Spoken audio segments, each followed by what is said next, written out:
At the bomb disposal scene, my fingertips were moving along the curves of the filmed Kane's body, searching for the invisible trigger of death. The moment the alarm was cleared, my wife actually uploaded a video clip of me searching her body to the internet. Everyone, take a good look. This isn't a bomb disposal, it's clearly using the job as an excuse to grope a female celebrity.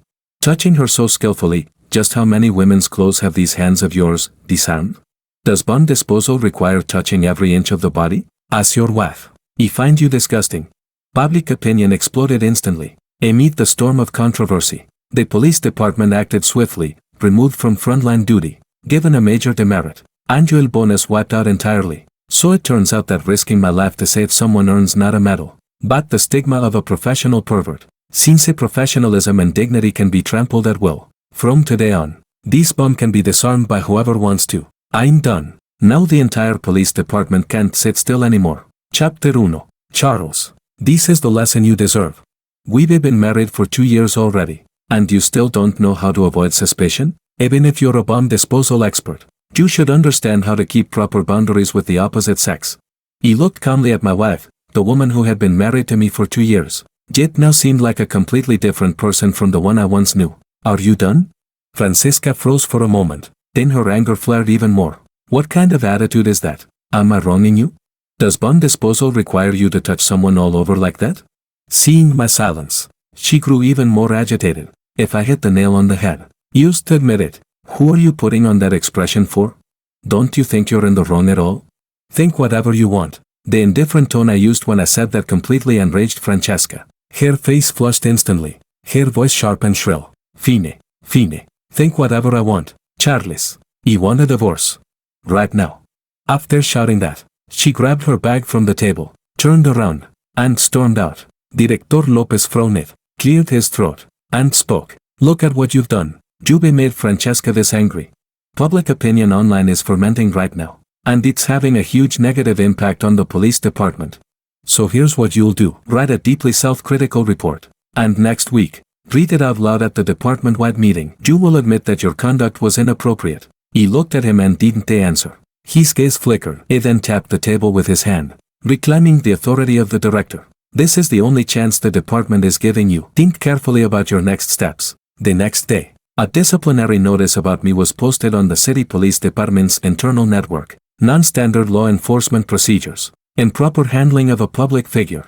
Charles, comrade, is hereby removed from frontline duty and fined his entire annual bonus. Every word felt like a public execution. My old subordinate, Dorian, secretly sent me a message. Charles, we all know how dangerous that bomb was. You definitely did that to defuse it. But right now, you should endure it for the time being. Director Lopez is furious. He turned off my phone screen, fully aware of the situation. Director Lopez's son, Jeremy, who had just returned from abroad with a polished resume, had joined the department last month. He had long wanted to install his son in my position as the bomb disposal team leader.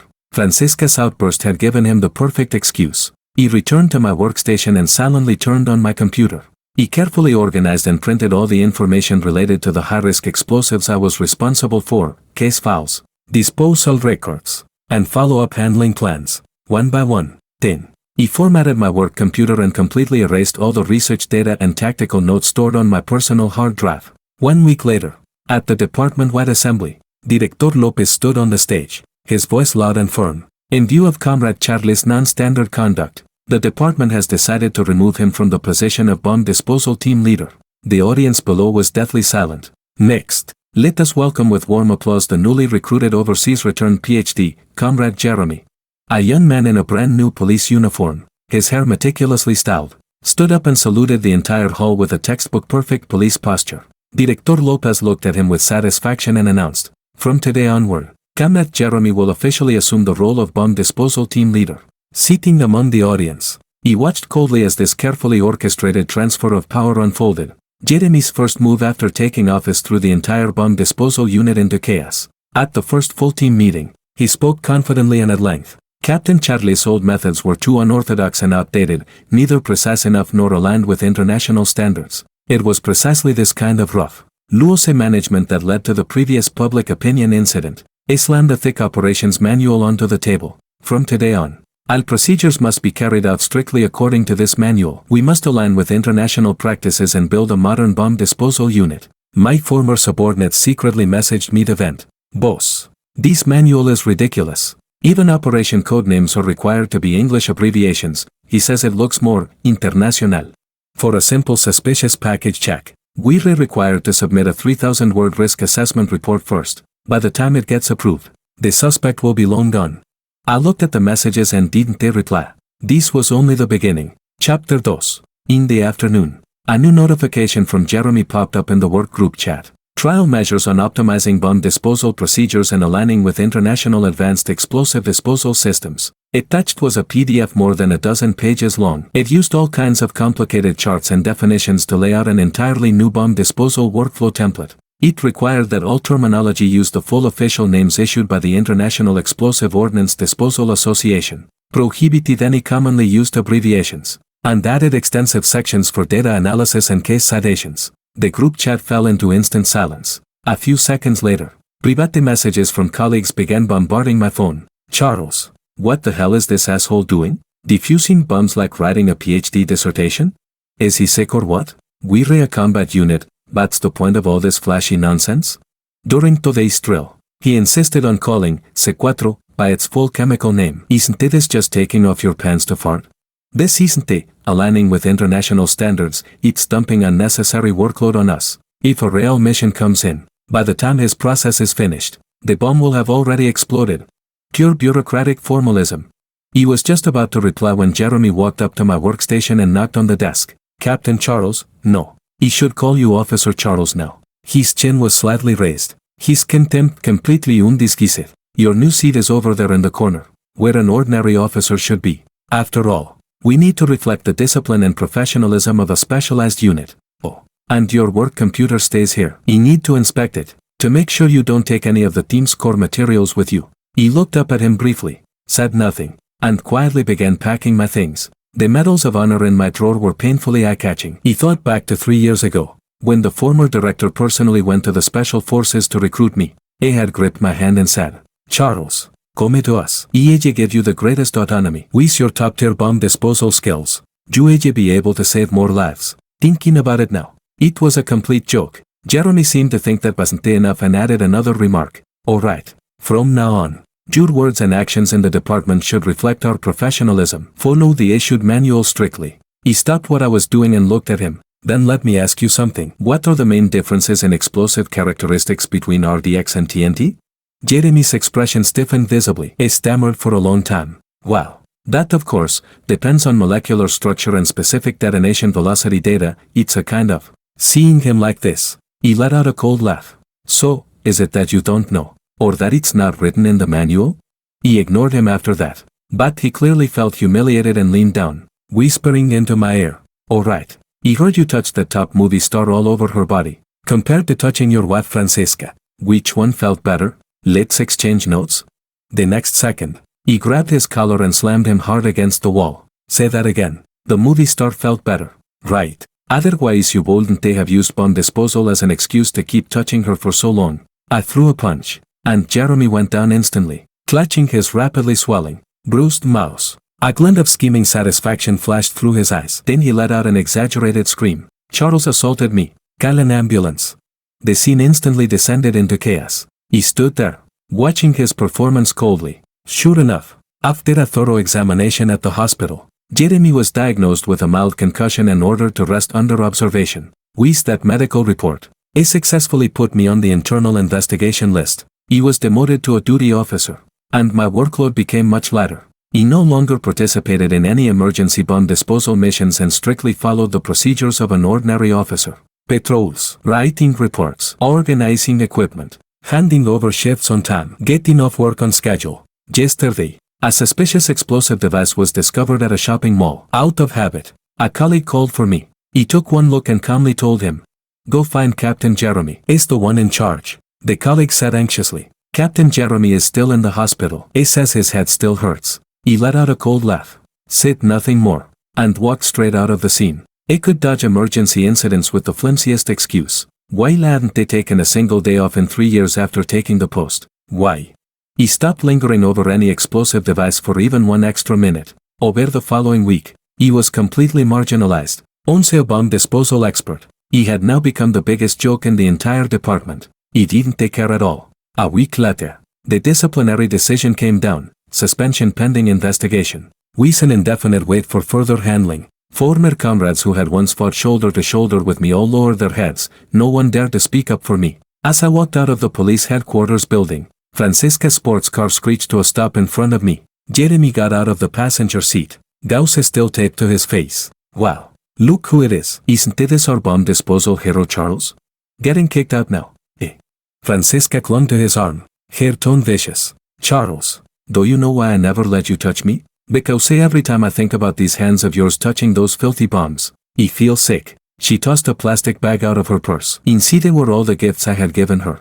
Our wedding ring, necklaces, even the matching bracelets she had insisted I buy back when we were dating, along with the divorce papers. All this trash. Take it back. Jeremy wrapped an arm around Francisca's waist. His posture intimate. Alright. There is something I never told you. Francisca and I were already together before you two got married. If it didn't take for using your connections to get into the bomb disposal unit, why would she ever have looked at a brute like you? He deliberately tightened his arm around her waist. While you were gone these past few days, we had a great time on the marital bed you bought. I looked at them and suddenly laughed. 2 years of marriage, so it had been a lie from the very beginning. I swiftly signed my name on the agreement and tossed the documents back to her. I wish you a slut and a dog. Made for each other, together forever. Chapter 3. As I turned to leave, I heard Jeremy cursing furiously behind me. It didn't matter anymore. When Dorian came to my place to return some items I'd left behind at the precinct, he handed me a handwritten letter. You remember the actress you saved, right? The one named Margarita. I nodded. She's very grateful that you saved her, but the posts she tried to make to clarify things for you were blocked by her agency. She wrote you an apology letter and asked me to make sure it reached you. Dorian sighed. No one has it easy. Not her. Not you. I stayed silent and said nothing. After resting at home for a few days, I bought a plane ticket to South City. Just as I was about to board, Dorian's call came through. Charles, something's wrong. Margarita's been strapped with a bomb again by a deranged fan. My heart sank. This time they were even more brazen. They tied up her brother too. When it came time to defuse it, Jeremy couldn't even find the trigger wire. Instead, he was leering and groping Margarita. Now the police have been completely surrounded by her fan club. They're demanding answers. We caught the criminal. She said there was only 1 hour to defuse the bomb. Jeremy wasted so much time dithering. Now there are only 50 minutes left. The call ended, and Director Lopez's call came in immediately after. Charles, get your ass back to the unit right now. Margarita Law's brother is the CEO of the law group. If anything happens, I'll make sure you pay for it. Listening to Director Lopez's frantic voice, I suddenly laughed. Director, don't be in such a hurry. First, I'm just a duty officer right now, and I'm suspended. I neither have the authority nor the qualification to participate in any bomb disposal operation. Second, isn't your precious son Jeremy Lopez the bomb squad captain, a returned from abroad PhD, with an expert like that around? Why are you calling me? With that, I hung up. Dorian sent another message, panic written all over it. Charles, Jeremy Lopez cut the wrong wire. The bomb's timer suddenly sped up. Only 40 minutes left. Chairman Law is terrified. He's already called the mayor to apply pressure, demanding the police take full responsibility. The entire department is on high alert. Provincial Police Chief Sanchez and several deputy chiefs have all rushed to the scene. Then another message followed. Director Lopez has started spreading rumors inside the unit, saying you deliberately hid a critical structural diagram of the bomb before, just to steal credit. That's why Jeremy couldn't make the right call in time. He's also saying you knew about the bomb's special characteristics all along and kept quiet on purpose, just to watch Jeremy embarrass himself. I looked at my phone screen and let out a cold laugh. This level of scapegoating, he'd truly perfected it. Before one wave could settle, another rose. In another warehouse, a sealed World War II-era bomb suddenly began leaking. The alarm blared with a piercing shriek. Dorian's WeChat live feed continued. Jeremy's flailing around, ordering the team to bring in the blast containment tank. He's tried several methods, but still can't stabilize the situation. He even chose the wrong chemical neutralizer. When a colleague tried to correct him, he snapped back and cursed him out. Chief Sanchez says we have to immediately activate the emergency plan, deploy the remote bomb disposal robot. This is the last hope. The remote bomb disposal robot, the external control system, a top-tier piece of equipment imported from abroad at a cost of millions, known as the Hand of Life. Jeremy went to start the robot, but the system failed to boot. It keeps triggering alarms. A colleague shouted anxiously. Only Captain Charles fully understands this machine's control system and core parameters. He's the one who operates it every time, don't touch it recklessly. But Jeremy impatiently shoved him aside. I've used foreign equipment before, the principles are all the same. What would an old fossil like you know? It must be that the previous parameter settings were wrong, out of line with the latest international standards. He forcefully rebooted the system and tried to directly modify the core operating code. Charles, this is bad, the robot's smoking.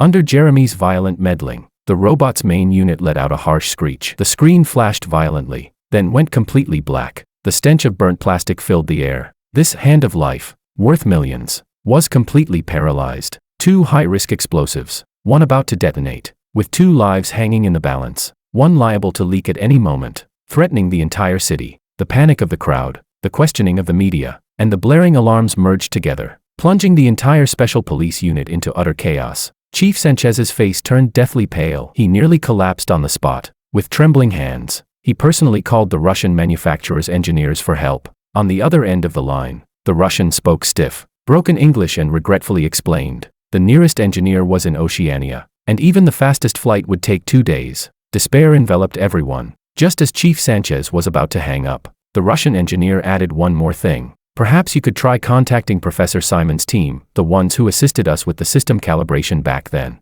If I remember correctly, he has a prized student named Charles. I believe he works at your police department. Chief Sanchez's hand froze in midair. He suddenly turned his head and stared straight at Director Lopez. Director Lopez's face turned ashen in an instant, more lifeless than a corpse. He knew better than anyone. The Charles the engineer was talking about, the top disciple of academician Simon, a titan in the domestic explosive ordnance field. That Charles. Chapter 4. That Charles, the very man he had personally suspended, who was at this very moment waiting at the airport, preparing to go on a trip, was me. Sanchez, the chief director, still had his hand frozen midair, his gaze cutting into Director Lopez like a blade. Where is Charles right now? He asked, enunciating every word. Director Lopez's forehead was slick with sweat. His lips trembled, but no sound came out. At the airport, Dorian answered, forcing himself to speak. Charles was suspended and is about to leave for South City. Chief Sanchez snatched the phone and dialed my number himself. The airport announcement was urging passengers to board for the final time.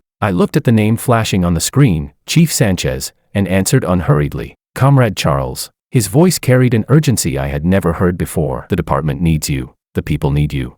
I leaned back in my seat, watching planes take off and land outside the window. Chief Sanchez, I'm a suspended duty officer. I'm not qualified to handle any of this. The suspension order is void. I'm restoring all your positions and authority right now, he said urgently. Whatever permissions you need, the department will fully cooperate.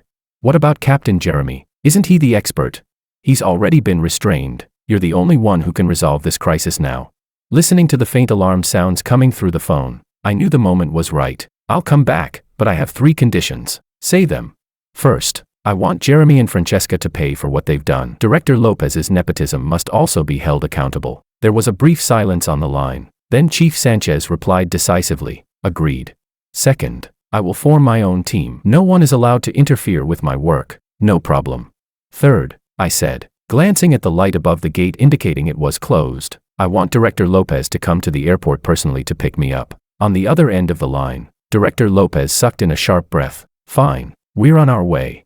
I hung up, picked up my luggage, and headed toward the arrivals hall. 10 minutes later, police cars screeched to a halt. Director Lopez was the first to rush out, his face ashen as he looked at me. Captain Charles, please come back. I stood there without moving. Is that how you ask someone for help?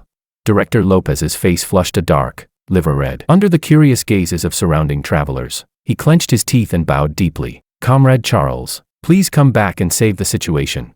Only then did I step forward and get into the car. Sirens wailed as we sped back, running red lights all the way. Director Lopez sat beside me, drenched in sweat. Captain Charles, about what happened before. I cut him off. Director, now is not the time for that. He shut his mouth awkwardly. Chapter 5. As the car entered the police compound, before it had even come to a full stop, Chief Sanchez was already walking toward us. Captain Charles, you're finally back. I nodded, taking off my coat as I walked inside. Status on site. Margarita and her brother are being held in the studio. 15 minutes left on the bomb. The leak at the warehouse is getting worse by the minute. Handle the studio first. I put on the bomb disposal suit and stepped into the command center. On the screen, Margarita and her brother were tied to chairs, a bomb strapped to each of their chests. Jeremy sat slumped in a corner, head down, not daring to look at me. Shut down all surveillance and communication equipment, I ordered. Why? Chief Sanchez asked, puzzled. My methods aren't suitable for being watched. He hesitated for a moment, then complied. I entered the studio alone. When Margarita saw me, her eyes lit up instantly. Officer Charles. I made a silencing gesture and began inspecting the bomb. As expected, it was the same as last time, a biological trigger. But this one was more complex. 2 trigger lines were intertwined, where pulling one would affect the other. Officer Charles, Margarita's brother, Ryan, suddenly spoke. As long as you save Margarita Law, the law group will reward you generously. I didn't even glance at him, continuing my work. Shut up. He froze, clearly not used to anyone speaking to him that way. Seconds ticked by. Sweat slid down my forehead. Once dismantling this kind of bomb began, it could not be stopped. Otherwise, click, the first trigger wire was cut. 30 seconds left. The studio was so quiet you could hear heartbeats. Margarita had her eyes tightly shut, her long eyelashes trembling uncontrollably. Her brother Ryan looked calm on the surface, but his clenched fists betrayed his tension. Officer Charles. Ryan suddenly lowered his voice. If only one of us can be saved, please save Margarita. My fingers continued to move swiftly among the wires. I didn't even look up. I don't need you to tell me how to do my job. The second trigger wire was even trickier than the first. Thin as a strand of hair, nearly invisible under the lights, and more terrifying still. It pulsed faintly, as if alive. This was the most advanced biological trigger, capable of sensing subtle changes in the host's heartbeat. The moment it detected abnormal fluctuations, it would detonate instantly. Margarita, take a deep breath, I said, my voice calm and steady. She froze for a second, then obediently inhaled deeply. Think of something happy. I can't think of anything. Her voice trembled with tears. Then think of your cat or your favorite dessert. Anything. She forced herself to regulate her breathing. The rise and fall of her chest gradually steadied. On the monitor, her heart rate slowly dropped from 130 to 90. Now. I precisely cut the second trigger wire. The timer emitted a soft beep, the red digits freezing at 0. 3 seconds. It was done. Chapter 6. Margarita seemed to have all the strength drained from her body. She collapsed against the chair, gasping for breath as tears finally spilled from her eyes. Ryan let out a long sigh of relief when he looked at me again. There was something different in his gaze, an expression layered with gratitude and scrutiny. Complex and searching. I pressed the communicator, my voice still steady. Studio is secure. Moving to the warehouse. The moment I stepped out of the studio, Chief Sanchez rushed up excitedly and grabbed my arm. Captain Charles, that was incredible. Truly incredible. What's the situation at the warehouse? The leak is getting worse. Jeremy's earlier mistakes made the bomb extremely unstable. It could explode at any moment.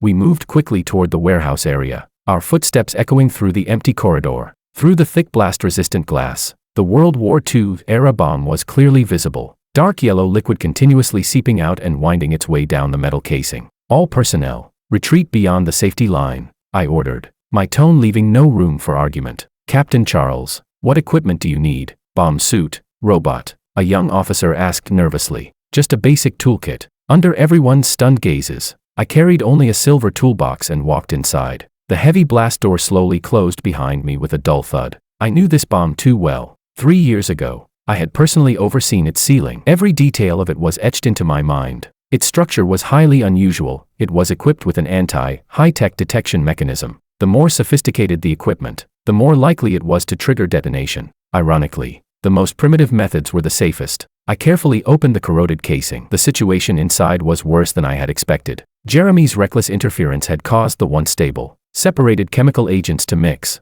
generating large amounts of bubbles. The acrid stench was noticeable even through the gas mask. They had to be separated immediately, or the consequences would be unimaginable. Captain Charles, do you need assistance? Dorian's voice came through the communicator, heavy with concern. No. I cautiously used a specialized siphon to extract the mixed liquid. My arms had to remain absolutely steady. Even the slightest tremor could trigger catastrophe. 1 drop, 2 drops. With every drop removed, the threat level diminished slightly. Just then, my phone suddenly vibrated in my pocket. At a moment like this, I should have hung up without a second thought, but for some reason, I answered. Charles. It was Francesca's voice, trembling with sobs, panicked and disordered. Come to the hospital, quickly. Jeremy, he tried to kill himself. My fingers jerked violently, the siphon nearly slipping from my grasp. His suicide attempt has nothing to do with me. My voice was cold as ice, yet my movements grew even more precise. The siphon slid steadily back into the bomb as I continued extracting the mixed chemicals. It's all because of you. If it weren't for you, Jeremy wouldn't have broken down like this. Francesca screamed hysterically on the other end. He's still in the emergency room. If anything happens to him, I'll never forgive you for the rest of my life. Are you done? Without waiting for her reply, I hung up and shut the phone off. This was not the time to be distracted. The slightest mistake could turn the entire building into ashes. The mixed liquid inside the bomb had mostly been separated now. The dark yellow chemicals slowly stratified inside the glass container. But the most troublesome part was the old-fashioned fuse. After decades of corrosion, it had become as fragile as a dead leaf. One wrong move, and it would trigger a chain reaction. Chapter 7. Sweat slid down from my temples, soaking into the lining of the bomb suit and spreading into dark stains. Outside the blast-proof glass, I could feel everyone watching in absolute silence, barely daring to breathe. Captain Charles. Chief Sanchez's voice came through the communicator, cautious and tentative. What's the situation? Don't talk. Every ounce of my focus was locked onto that tiny fuse. This type of World War II-era fuse had an extremely peculiar design. To dismantle it safely, 3 hidden contact points had to be pressed simultaneously. The first 2 weren't too difficult, but the innermost one was positioned at an exceptionally awkward angle. I tried several tools, but all of them were too large to reach it. Time ticked by, second by second. The chemical agents were still reacting slowly, producing more and more bubbles. At most, I had 5 minutes left. I set the tools down, took a deep breath, and decided to do it by hand. My fingertips slipped through the tangled wiring, barely brushing against the 3rd contact point. The icy sensation of metal came through the gloves. Now, 3 fingers applied pressure at the same time, precisely holding all 3 contact points. Click. A soft sound, the fuse came free. I let out a long breath and carefully placed the fully dismantled bomb components into the blast containment canister. Only when the lid sealed shut did the tension finally drain from my body. When I walked out of the warehouse, I realized my legs were slightly unsteady from holding the same posture for so long. Resolved. That single word released everyone's pent-up breath. Chief Sanchez rushed forward and gripped my hand tightly. Captain Charles, today, we truly owe everything to you. Without you, the consequences would have been unimaginable. I withdrew my hand and shifted my gaze to Director Lopez standing at the back of the crowd. Jeremy Lopez is in the hospital. Do you know that? His face changed instantly. He clearly had no idea. What happened to him? Attempted suicide, I said flatly, as if it had nothing to do with me. Your precious son's mental fortitude is really that weak. Director Lopez staggered back a step, nearly collapsing, saved only by an officer beside him. At that moment, Ryan walked over, supporting a still-shaken Margarita. Officer Charles, thank you, Ryan said, handing me a business card. Matte black background, gold lettering, minimalist, just a name and a phone number. If you ever need anything, contact me anytime. I glanced at the card but didn't reach out to take it. No need. As I turned to leave, Margarita gently tugged at my sleeve. Her fingers were still trembling slightly, her eyes filled with lingering fear and gratitude. Officer Charles, could I treat you to a meal, just to thank you? Not convenient. I pulled my sleeve free and left without looking back. Back in the office, Dorian hurried in after me and closed the door behind him. Charles, that was ice cold. You didn't even give the law group face. He lowered his voice, admiration written all over his face. Do you know how valuable Ryan's card is? People would kill for a chance to curry favor with him. I didn't respond, continuing to pack up my personal belongings from the desk. A framed photo of Francesca and me still sat there. I casually pulled the photo out and tossed it into the trash. Where are you going? Dorian noticed my actions, concern creeping into his voice. On leave. Chapter 8. This time, no one dared to stop me. Just as I stepped out of the police headquarters, a black Maybach slowly pulled up in front of me. The window rolled down, revealing Ryan's composed face. Officer Charles. His voice was calm yet left no room for refusal. Care to talk? I opened the door and sat in the spacious back seat. Ryan Law took a glass of whiskey from the built-in bar. The amber liquid swirled gently in the crystal glass. I don't drink. He smiled faintly, took a sip anyway, every gesture radiating the unhurried confidence of a business elite. Officer Charles, I'll be direct. He set the glass down, his gaze sharp. The law group needs someone like you. Not interested. $5 million a year. Company car. Housing provided. All you need to do is take charge of security for the group's senior executives. His tone was as casual as if he were talking about the weather. That's several times what you make now. I turned and looked him straight in the eyes. Do you think I'm short on money? Everyone is, he said softly, swirling the glass as the ice clinked. Especially someone who's been betrayed by his wife and left with nothing. My gaze turned icy. You investigated me. Just a necessary background check. He placed the glass down calmly. I know about Jeremy and Francesca. I also know how much you've suffered these past days. So come to the law group. I can give you everything you want." He leaned forward, lowering his voice, including the chance for revenge. I let out a cold laugh. "Revenge? With you?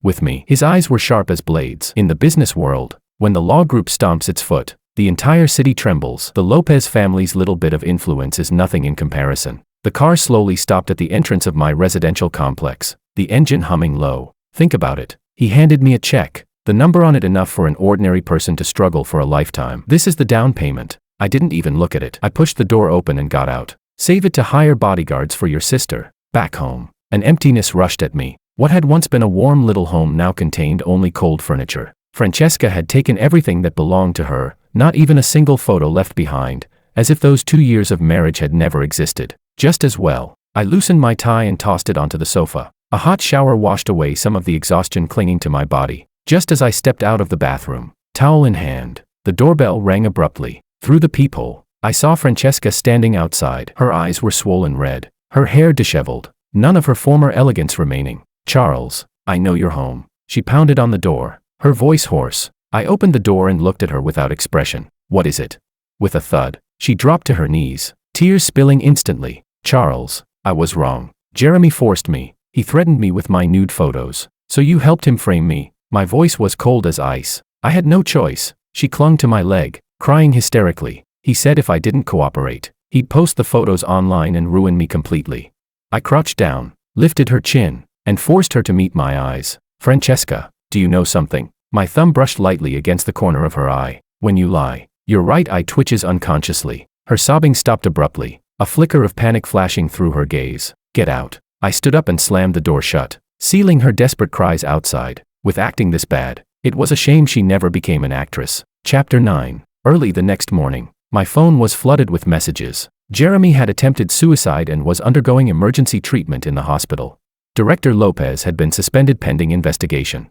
And Francesca had posted a long online exposé, detailing my so-called emotional cold violence during our marriage. Quite the spectacle. I scrolled through the news expressionlessly, my mind utterly unmoved. Just then, a call came in. The name on the screen read Margarita. "Officer Charles, have you seen the news?" Her voice carried a cautious note of concern. "Yes, those things aren't true, right?" Her tone was gentle, worried. I didn't answer directly. "What do you need?" I want to ask you to be my private security consultant." She paused, her voice trembling slightly. "I've been receiving threatening letters lately. I'm really scared." On the other end of the line, I could hear the rustle of paper, as if she were flipping through those letters. I thought of what the Russian engineer had said. Maybe it was time to live a different kind of life. Time and place. When I pushed open the door to the lounge, Margarita was curled up in the corner of the sofa. A stack of letters lay scattered across the coffee table in front of her. Morning light filtered through the blinds, casting mottled shadows across her pale face. These all arrived in the past few days. Her agent, Lara, stepped forward quickly, her voice tight with anxiety. "We've already reported it to the police, but they said there's insufficient evidence to open a case." I casually picked up a few of the letters. Most were printed, filled with vulgar language, every line reeking of warped possessiveness. But when I reached the very bottom letter, my fingers stopped. This one's different. Unlike the others, it was handwritten in fountain pen. The handwriting was neat and elegant, the wording refined. At first glance, it looked like a love letter, but reading it closely sent a chill down the spine. "Margarita, you looked beautiful in that blue dress yesterday, but don't wear it so short next time. I don't like other people looking at your legs." Margarita's lips trembled. "That's impossible. I really did wear a blue dress yesterday, but it was ankle length."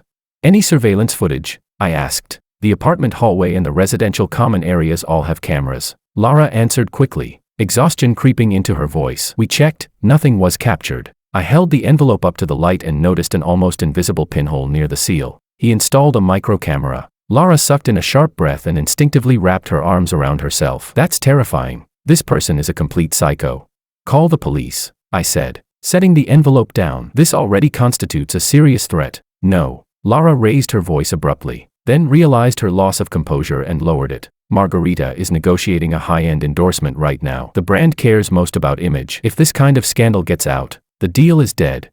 Margarita looked at me helplessly, slender fingers clutching the hem of her clothes. "Officer Charles, can you help me? Investigate privately." I thought of Ryan's offer that day, then met her eyes filled with pleading. After a moment of silence, I spoke. I can, but everything follows my plan. That afternoon, I moved into the apartment directly opposite Margarita's. The view was clear, allowing direct observation of her entrance and windows. I set up a high-powered telescope by the window and installed concealed cameras near the door, forming a rudimentary surveillance network. If anything feels off, notify me immediately. I handed her an emergency call device. Press this button, and I'll be there within 3 minutes. Margarita took the device, her fingertips brushing lightly against my palm. She nodded solemnly, her eyes filled with unconditional trust. Night fell. I was adjusting the monitoring equipment when the doorbell rang suddenly. Through the peephole, I saw Ryan standing outside. I heard you agreed to protect Margarita. He got straight to the point after coming in. Yes. He handed me a manila envelope. This contains all the suspicious individuals our company has on record. It might help you. I opened the envelope. Inside was a thick stack of documents, detailing the backgrounds of several extreme fans. When I flipped to the last page, my breathing stalled. Chapter 10. Jeremy's photo stared back at me from the page. Him?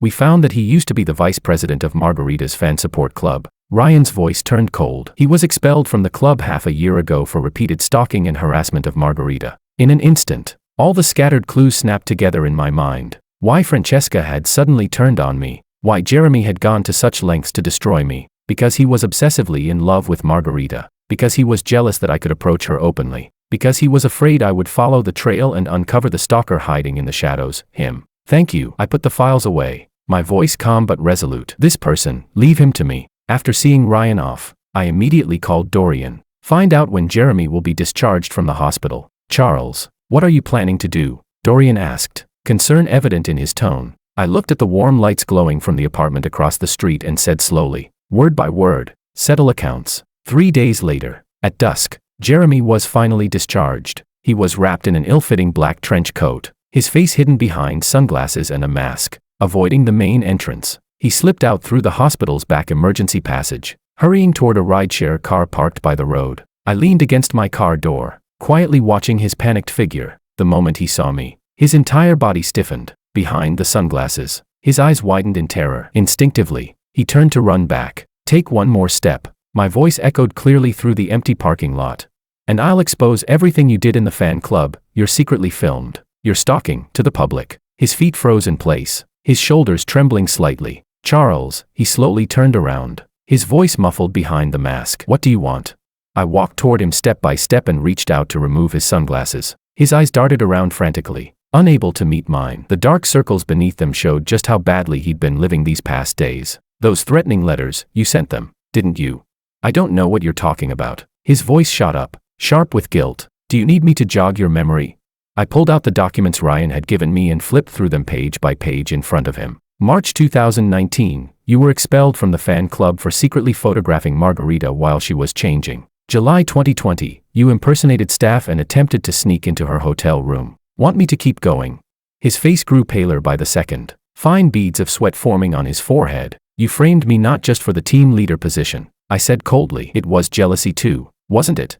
He suddenly snapped his head up, madness blazing in his eyes. So what if it was? She was supposed to be mine. What right did you have to touch her? Do you know how long I've liked her? Since her debut, I collected all her posters, all her albums.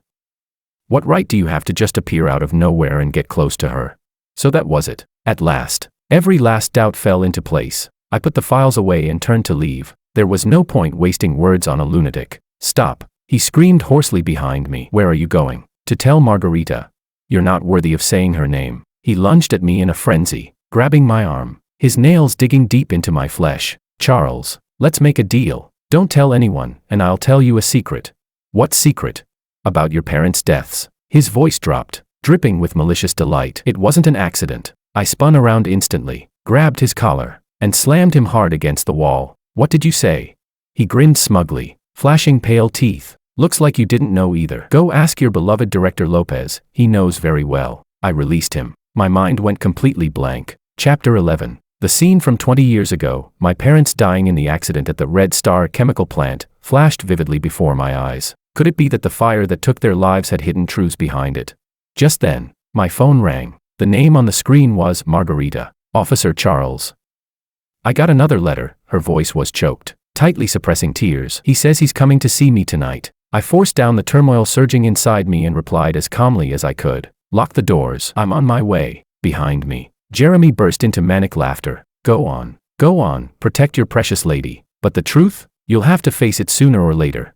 I ignored him, jumped into my car, and sped off. In the rearview mirror, he was still standing there, a twisted silhouette frozen in place, on the road, gripping the steering wheel with one hand. I sent Dorian a message. Dig up everything on the Red Star chemical plant explosion from 20 years ago. The more detailed, the better. If my parents' deaths truly weren't an accident, then what kind of lie had I been living in all these years?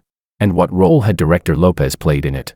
The car screeched to a halt in front of Margarita's apartment building. I looked up. Her windows were pitch black. That wasn't right. She had said she'd be waiting for me at home. With her personality, she would definitely have left the lights on. I drew my handgun, chambered around, and rushed into the building. The elevator indicator was stuck on the top floor. No time to wait. I sprinted up the stairs and stopped in front of Margarita's apartment. The door was ajar, left with a narrow gap. The truth could wait. Right now, someone needed me. The darkness leaking through the doorway carried a sense of dread. I slipped inside sideways, my back against the wall, gun sweeping across the living room. A faint, cloyingly sweet smell hung in the air, definitely not any perfume Margarita usually wore. Margarita, I called in a low voice. No response. My heart thudded heavily in my chest. Jeremy's words and the mystery surrounding my parents' deaths coiled around me like venomous snakes, but now was not the time to be distracted. The living room was empty. I quickly checked the bedroom and bathroom, also empty. Cold sweat instantly soaked my back. Had I come too late?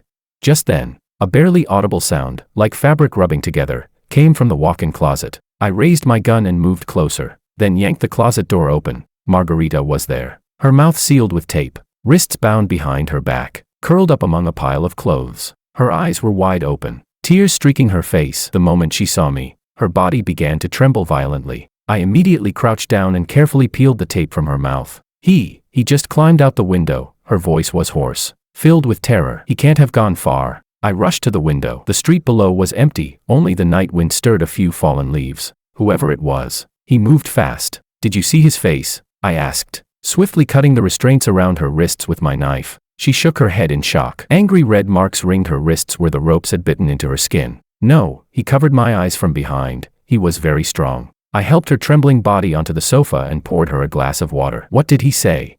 He said. Margarita clutched the cup, her knuckles white. You belong to me, always. No one can take you away. She looked up at me, tears shimmering in her eyes. Officer Charles.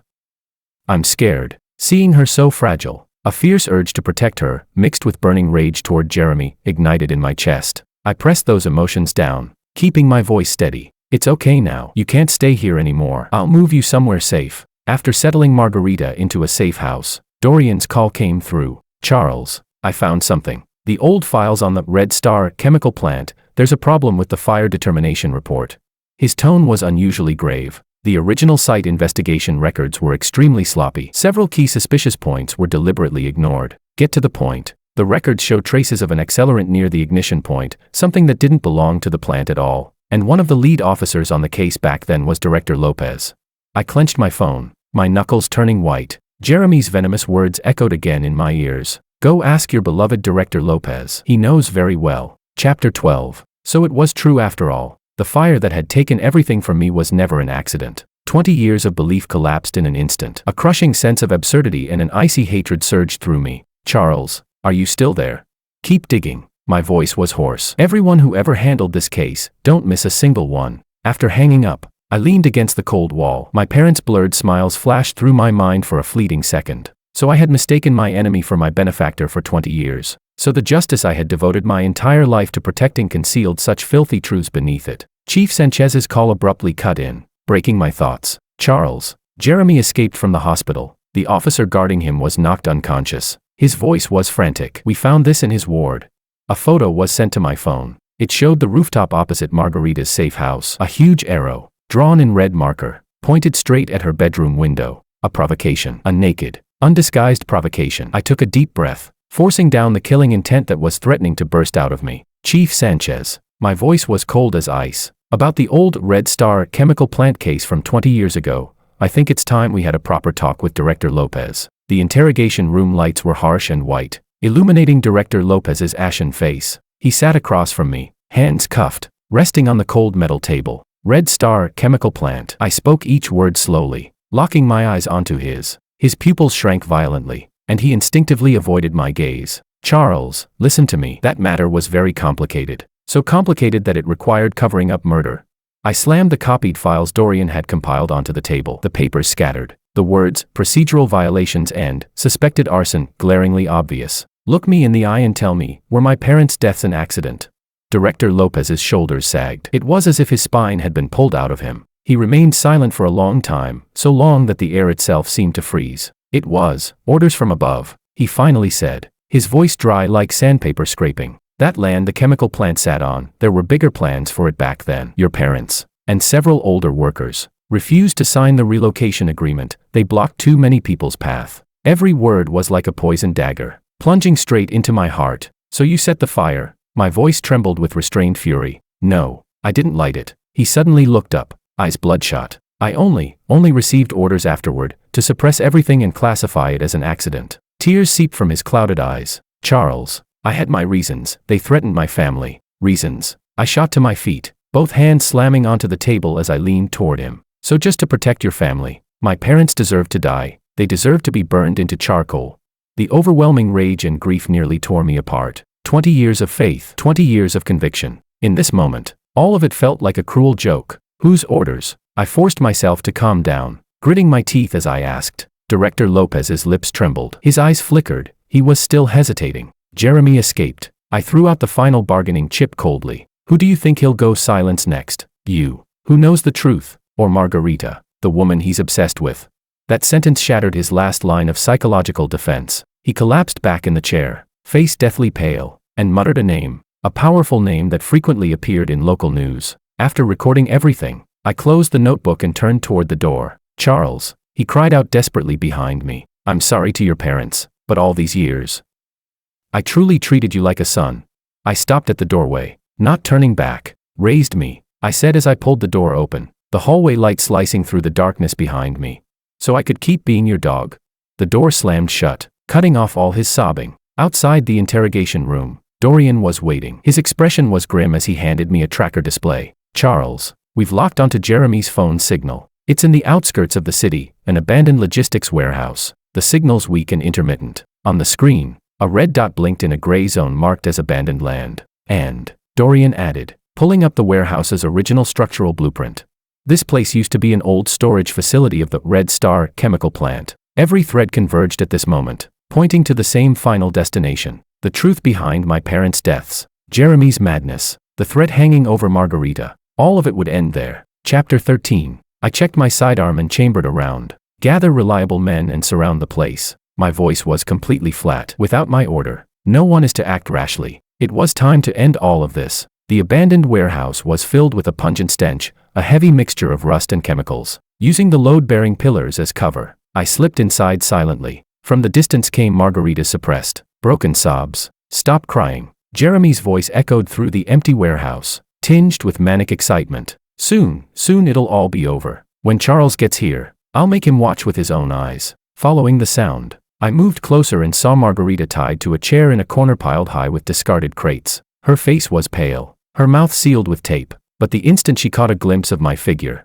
a faint spark of light flickered in her eyes. Jeremy had his back to me. In his hand was a homemade handheld detonator. Wires spread out from his feet, connecting to several crude explosive devices placed around Margarita. He wore ill-fitting work clothes, his hair disheveled, his entire being teetering on the edge of instability. I know you're here, Charles. He suddenly turned around, his bloodshot eyes sweeping the darkness wildly. Come out, or I'll blow her up right now.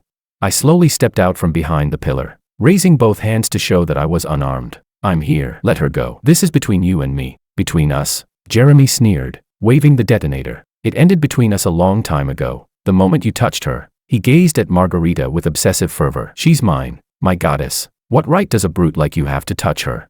So you framed me because of that. Not just that. A twisted delight spread across his face. And your nosy parents, too. If they hadn't refused to let go of that chemical plant back then, my father wouldn't have. But it doesn't matter. Soon you'll all be reunited. So he really did know the truth. He might even have been involved. Jeremy, I said, trying to steady his emotions as I slowly moved forward. Your father has already confessed. The people who ordered him have been taken into custody. There's no reason for you to die for them. Taken into custody, as if he'd heard the biggest joke in the world. He burst into hysterical laughter. You think this is the end? How naive. The people behind them, you can't touch them. I'm finished. I'm finished. His laughter cut off abruptly, his eyes turning hollow and despairing. But I can't go alone. Margarita, come with me, and Charles, too. Let's go together. His thumb slowly pressed down toward the button on the detonator. Wait, I shouted sharply as my body lunged forward like a cheetah. Don't you want to know what Margarita would say to you in her final moments? That sentence made him hesitate. In that 1,000th of a second, I had already closed the distance. One hand clamped tightly around the wrist holding the detonator, while the other curled into a fist and smashed viciously into his face. Bang. Jeremy's nasal bridge shattered. Blood sprayed as he screamed and fell backward, but with his other hand, he actually pulled a dagger from his waist and stabbed fiercely toward my lower abdomen. I twisted aside. The blade sliced through the fabric at my side, leaving a streak of blood. Pain exploded, but I didn't stop. I grabbed the hand holding the knife and wrenched it hard. Crack. The clear sound of a wrist bone breaking rang out, accompanied by his pig-like howl. The dagger clattered to the ground. I snatched the detonator and slammed him face down, pinning him with my knee between his shoulder blades. It's over. Panting heavily, I spoke into the communicator beneath my collar. Secure the target. Defuse the bombs. The special operations officers who had been lying in wait outside surged in, restraining the still struggling, screaming Jeremy, while the bomb disposal experts began carefully handling the explosives. I walked over to Margarita, ripped the tape from her mouth, and cut the ropes binding her. Almost immediately, she threw herself into my arms. Her body trembled violently from fear and lingering shock, and warm tears quickly soaked into my shoulder. It's okay now, I gently patted her back, my voice hoarse and softer than I realized. It's all over. She lifted her head, looking at me through tear-filled eyes. In those beautiful eyes, relief at surviving, deep gratitude, and something else I couldn't yet identify were all tangled together. Charles, she choked, calling my full name. I didn't push her away. The wound at my side still throbbed faintly. My parents' injustice had finally been cleared, and the long night seemed at last to be pierced by a glimmer of dawn. The warmth and reality in my arms diluted the ice-cold hatred that had been building for so long. I lowered my head, looking at her lashes still wet with tears, and replied softly. Chapter 14. Outside the warehouse, police lights flashed, illuminating the gradually paling sky. The smell of disinfectant in the hospital was sharp and stinging. While the doctor stitched the wound at my waist, Margarita kept holding my hand tightly, her fingertips icy cold. It's just a superficial wound, no internal organs were injured, the doctor said after finishing the bandaging. Glancing at us, try not to get it wet, and change the dressing on schedule. I nodded. Before I could say anything, Margarita spoke up first. Doctor, are there any dietary restrictions? Anything he needs to be careful about?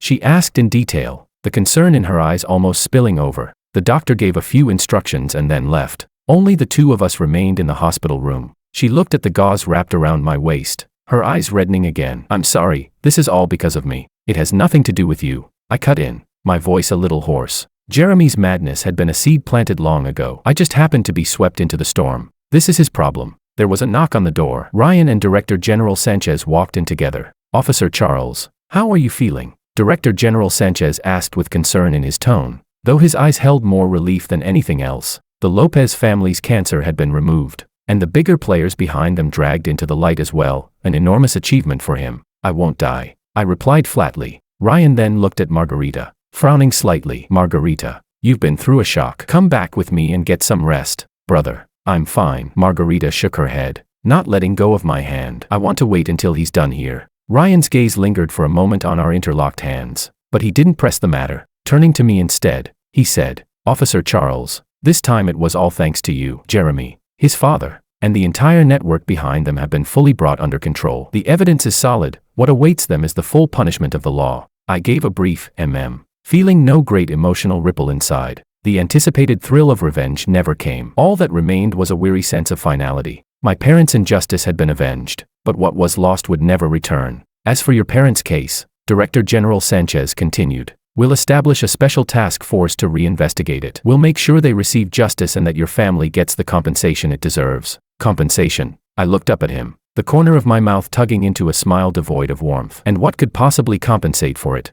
Director General Sanchez was momentarily at a loss for words. Ryan Law stepped in at just the right moment, breaking the brief awkward silence. Officer Charles, the invitation I mentioned before still stands. The position of security consultant at the law group is being kept for you. He paused, then added, of course, the salary and authority can be discussed further. Before I could answer, Margarita gently shook my hand, her eyes carrying a cautious, hopeful look. I gazed out the window. The sunlight was just right. I couldn't go back to the police force, and I didn't want to. I need time to think, I said, not agreeing immediately. Ryan nodded. Of course. Get some good rest. If you need anything, contact me anytime. He patted Margarita on the shoulder. Don't keep Officer Charles too long. After they left, the hospital room fell quiet once more. Do you think you'll accept my brother's offer? Margarita asked softly. I don't know. I stared at the ceiling. I'm tired. I want to rest. Then rest, she said gently. Go somewhere warm. Soak up some sunshine. She hesitated, her cheeks tinged with pink,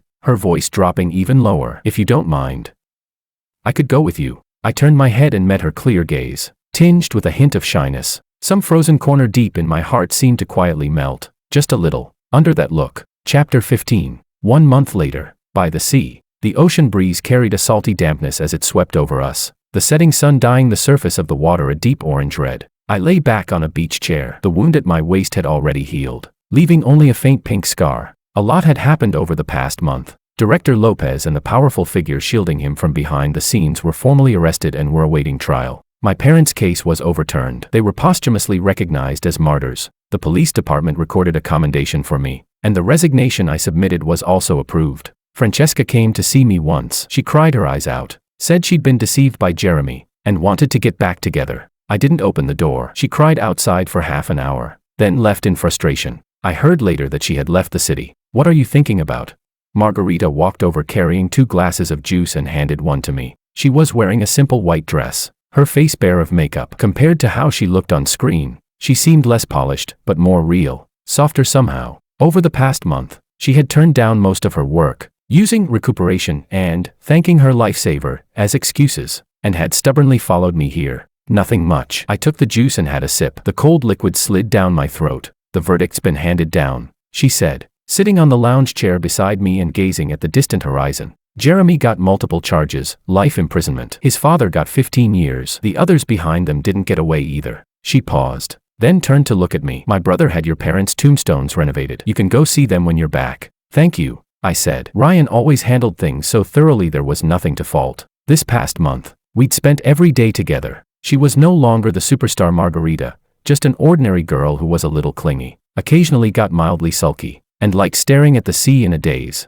She clumsily helped me change my dressings, agonized for ages over what to eat because I'd said anything, and got excited like a child whenever she spotted a pretty shell. We didn't talk much, but when silence fell, it never felt awkward. Charles. She suddenly called my name. Her voice was very soft, made unsteady by the sea breeze. What are you planning to do from now on? I haven't figured it out yet. That was the truth. Leaving a familiar battlefield behind. The future was a fog. Then what about me? She turned toward me, looking straight into my eyes, her gaze filled with an all-or-nothing kind of courage. What plans do you have for me?